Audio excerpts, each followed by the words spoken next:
Hi guys! Dahil nga po day off po namin ngayon, pupunta tayo dun sa masjid and kakain tayo ulit ng masarap. Kasama ko ay sila Panik,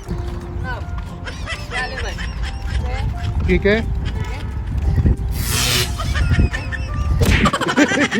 parang parang ngayon ay pupunta kami ng masjid. Doon po kami sa may bago. Dahil sa dati naming pinupuntahan ay tinakwil na nila kami. Pero joke lang yun. Hello guys! So ngayon po ay day off namin ngayon. Pupunta kami ng masjid, doon kami kakain. Sana all. Kasama ko si Yel, si Raikel, at yung dalawa. Nangunguna kasi sila. Update namin kayo mamaya.